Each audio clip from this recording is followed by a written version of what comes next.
Alright guys, welcome back to another daily Cyberpunk 2077 video. Here it is. I'm answering your questions about the game early on, only been out for a couple days.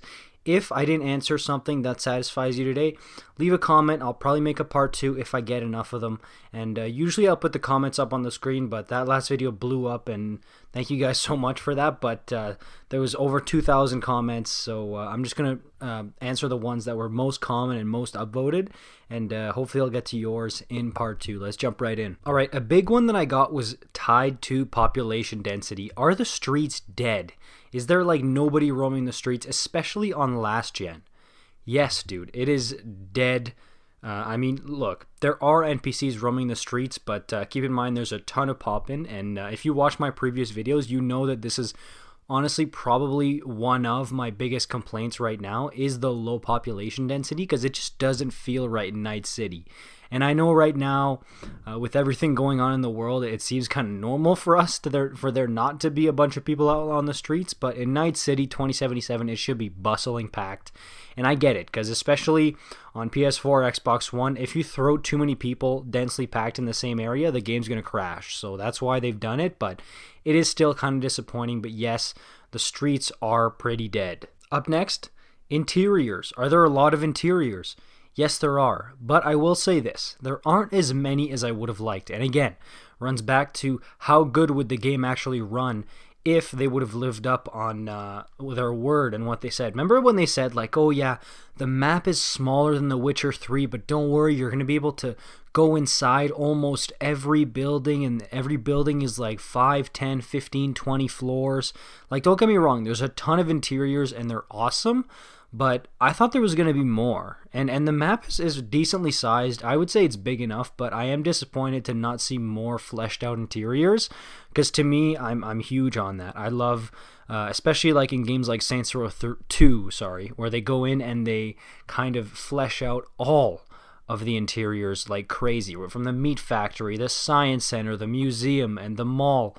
It's crazy. So I'm a tiny bit disappointed, but yes, there's still a bunch of interiors. Up next, the biggest question, should I wait to play it? I made a separate video on this, and I'm going to have it linked up right now. You can go check it out if you just want to know about this one, because this one I had enough topics to make an entire video about.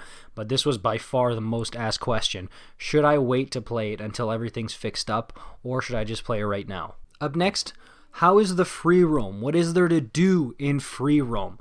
Dude, there's so much to do, and this is where the actual good part of the game comes out, because I'm sure a lot of you guys have probably been hearing mostly bad stuff about the game, because there is quite a bit of it. But when you actually get down to the gameplay and the things you can do in the game, that's when it really shines. When it works, it really shines. There's side quests, dude.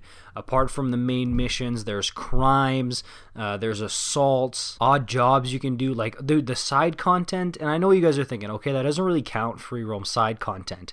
Trust me, it does. They interweave, and it really, really adds to the free roam experience, and there's some awesome moments to be had in the side content. Do not skip it. It is so good, especially for free roam.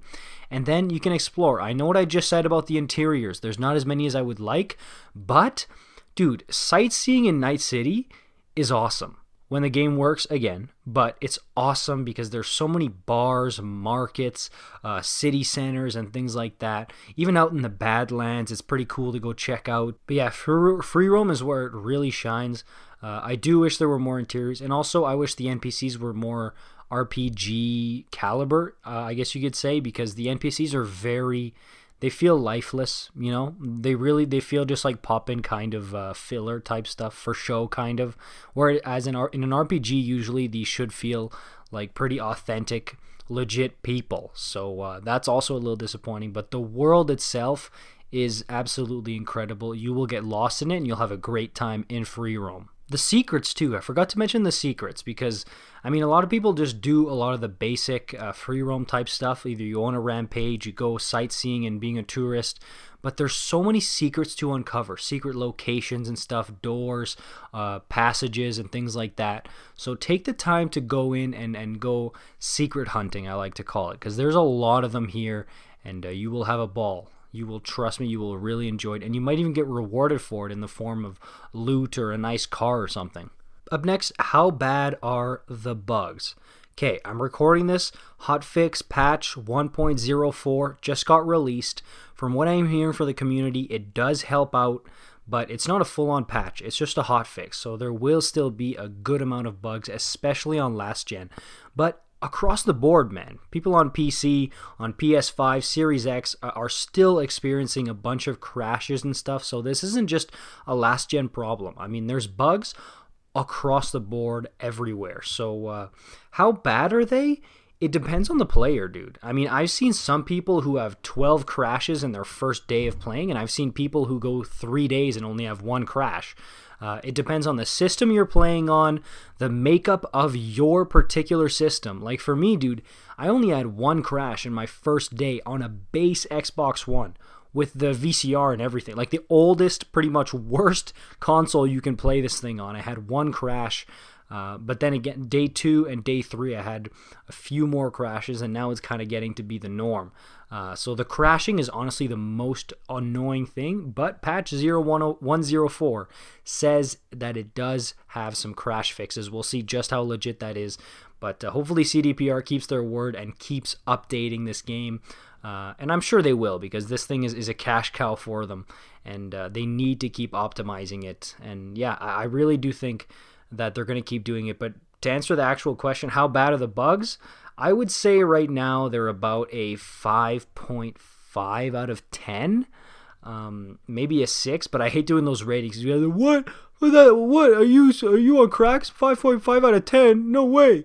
So like I don't know what to give for like a legit rating, okay, man? But it's not great, but it's not terrible either. There you go, okay? And lastly, how is the story?